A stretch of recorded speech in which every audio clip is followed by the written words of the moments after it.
Messaġġ ta' qdusija tiegħu il-Papa Franġisku għar-Randan 2021.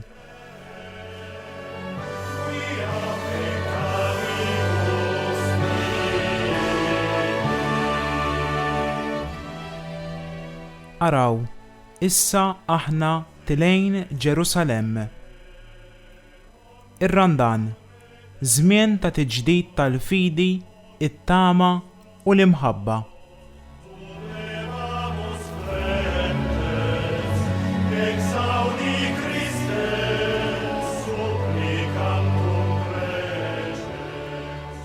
Cari fratelli e sorelle, Eżis ħuti, huwa jħabbar lid-dixxiepli tiegħu il-passjoni, il-mewt u l-qawmien tiegħu biex hekk isseħħ ir-rieda tal-Missier, Ġesu jurihom it-tifsira profonda tal-missjoni tiegħu u jsejħilhom biex jixxierku magħha għas-salvazzjoni tad-dinja. Aħna nterqu l-mixja tar-Randan li twassalna għaċ-ċelebrazzjonijiet tal-Għid, ejjew niftakru f'dak li ċekkel lilu nnifsu billi jobda sal-mewt, anzi sal-mewt tas-salib. F'dan iż-żmien ta' konverżjoni ejjew inġeddu l-fidi tagħna, nixorbu mill-ilma ħaj tat-tama u nilqgħu b'qalbna miftuħa l-imħabba ta' Alla li tibdilna f'aħwa fi Kristu. Fil-lejl tal-Għid se nġeddu l-wegħdiet tal-Magħmudija tagħna biex nitwildu mill-ġdid bħala bnedmin ġodda, grazzi għal ħidma tal-Ispirtu Santu. Imma l-mixja tar-Randan bħat triq sħiħa tal-ħajja nisranija diġà tinsab kollha taħt id-dawl tal-qawmien li jagħti l-ħajja lis-sentimenti, l-atteġġjamenti u l-għażliet kollha ta' min irid jimxi wara Kristu. Is-sawm, it-talb u l-karità li jippreżentalna Ġesu fil-predikazzjoni tiegħu huma l-kundizzjonijiet u l-espressjoni tal-konverżjoni tagħna. It-triq tal-faqar u taċ-ċaħda, il-ħarsa u l-ġesti ta' mħabba għal bniedem midrub u d-dialogu ta' uliet mal-Missier jgħinuna nlaħmu fina fidi sinċira ta' maħajja u imħabba ħawtiela.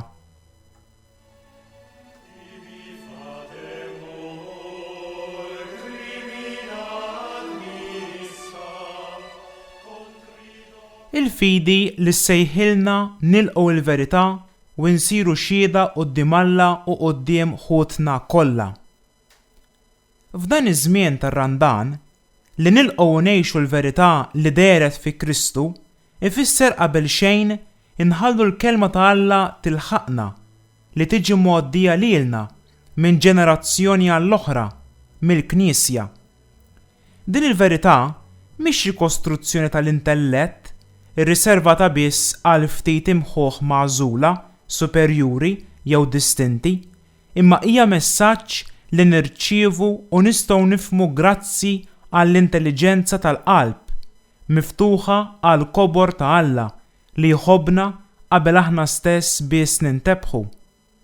Din il-verità hija Kristu nnifsu li ħafuq l-umanità kollha tagħna u sar triq esiġenti imma miftuħa għal kulħadd li twassal għal milja tal-ħajja. Is-sawm meta jingħax bħala esperjenza ta' ċaħda iwassal lil dawk li jgħixuh b'sempliċità tal-qalb biex jiskopru mill-ġdid id-don ta' Alla u nifhmu r-realtà tagħna ta' ħlejjaq maħluqa fuq is-sura u xbija tiegħu li fih isibu l-milja tagħhom. Meta jagħmel esperjenza tal-aċċettazzjoni tal-faqar tiegħu, min isum isir fqir mal-foqra u jiġma l-għana tal-imħabba li rċieva u qasam mal-oħrajn. Mifhum u imħaddem b'dan il-mod, is-sawm jenna nħobbu lil Alla u lil proxmu għax kif jgħallimna San Tumas ta' Aquino l-imħabba iċċaqlaqna biex inkunu għajnejna miftuħa għall-ieħor billi nqisuh ħaġa waħda magħna nfusna. Ir-Randan u żmien biex nemnu jew aħjar biex nilqgħu lil Alla f'ħajjitna u nħalluh jammar fina. Insumu jfisser neħilsu lil ħajjitna minn dak li qed taqqala, anke mill-baraxx ta' informazzjoni vera jew falsa u mill-prodotti ta' konsum biex niftħu l-bibien ta' qalbna għal dak li jasal għandna fqir minn kollox, imma mimli bil-grazzja u l-verità. Liben ta' Alla il-feddej.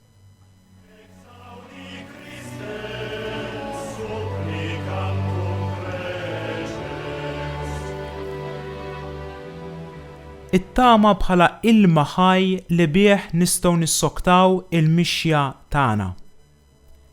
Is-Samaritana li Ġesu jitloba tagħtih jixrob ħdejn il-bir ma tifhimx meta hu jgħidilha li jista' joffrilha ilma ħaj.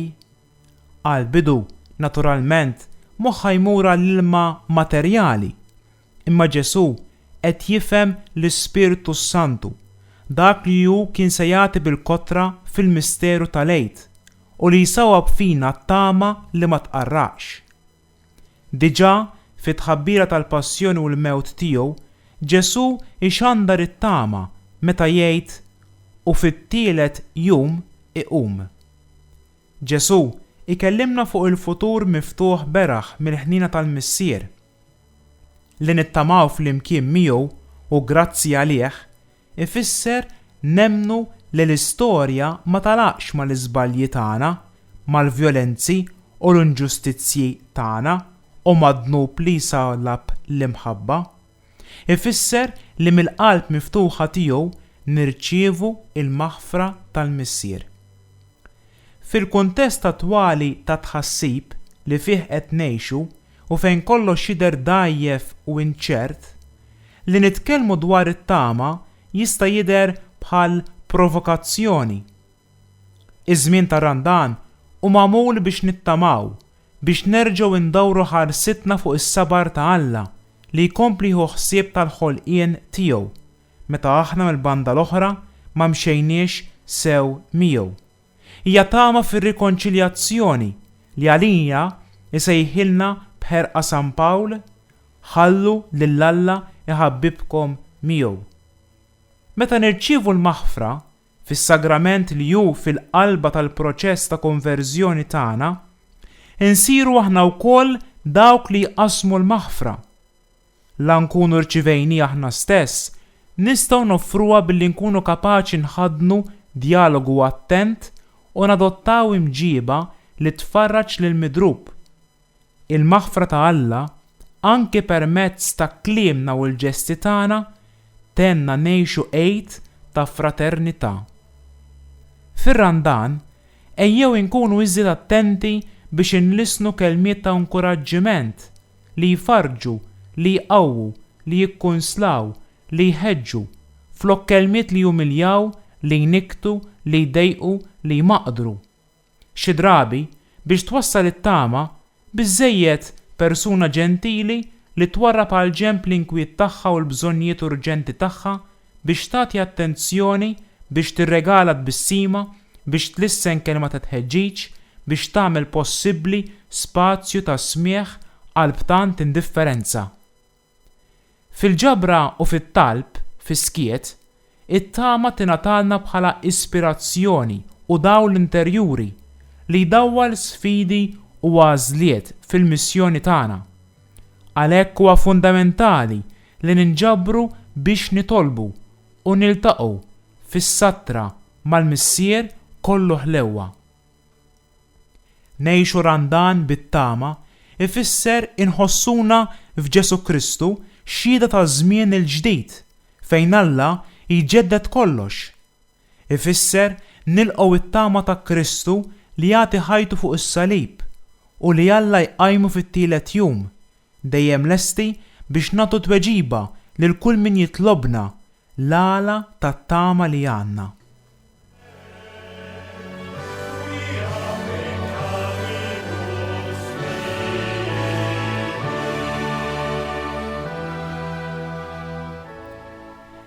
L-imħabba imħadna fuq il-passi ta' Kristu fl-attenzjoni u fil-ħniena lejn kulħadd.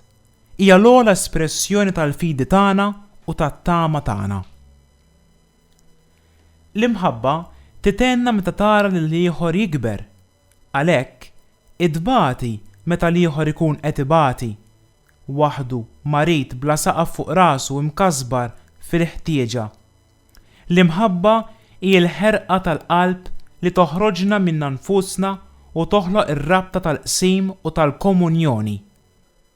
Jekk nibdew mill-imħabba soċjali, nistgħu nimxu l-qudiem lejn ċiviltà tal-imħabba li għalija il-koll nistgħu nħossuna imsejħin. L-imħabba bid-dinamiżmu universali tagħha tista' tibni dinja ġdida, għax dan mhux sentiment vojt, imma l-aħjar mod kif nilħu toroq effikaċi ta' żvilupp għal kulħadd. L-imħabba hija don li jagħti sens lil ħajjitna u li grazzi għalih nistgħu nqisu lil min qed ibati bħala membru tal-istess familja tagħna, ħabib, ħuna u oħtna. Il-ftit jekk naqsmuh b'imħabba ma jispiċċa qatt, imma jinbidel f'ħażna ta' ħajja u ta' għena. Hekk ġara mit-qiegħ u ż-żejt tal-armla ta' Sarefta li toffri l-ftira lill-profeta Elija u mill-ħobżiet li Ġesu jbierek jaqsam u jgħaddi lid-dixxiepli biex iqasmuhom lill-folla. Hekk jiġrila il-karità tagħna, tkun kemm tkun żgħira jew kbira, meta noffruha b'imħabba u sempliċità. Ngħixu randan ta' karità ifisser nieħdu ħsieb ta' min jinsab f'qagħda ta' tbatija, telqa jew biża' minħabba l-pandemija tal-COVID-19. Fi żmien ta' inċertezza kbira dwar x'se jiġri għada, aħna niftakru fil-kelma ta' Alla li l-qaddej tiegħu la tibżax għax jien fdejtek, ejjew noffru bil-karità tagħna kelma ta' fiduċja u lil ħaddieħor ngħinuh iħoss li Alla jħobbu bħala ibnu u bintu. Bħarsa biss li x-xefaq tagħha u mibdul mill-imħabba li twasslu biex jara fid-dinjità tal-persuna l-oħra, il-foqra huma rikonoxxuti u apprezzati fid-dinjità immensa tagħhom, irrispettati fl-istil proprju tagħhom u fil-kultura tagħhom u għalhekk tassew integrati fis-soċjetà. Eżis ħuti, kull tappa tal-ħajja hija żmien għalina biex nemnu, nittamaw u nħobbu. Din l-istedina biex ngħixu r-randan bħala mixja ta' konverżjoni, bħala talba u qsim tal-ġid tagħna, tenna nerġgħu lura fil-memorja komunitarja u personali tagħna għal fidi li ġejja minn Kristu ħaj, it-tama imkebsa bin-nifs tal-Ispirtu Santu u l-imħabba li l-għajn bla tarf tagħha hija l-qalb ħanina tal-Missier.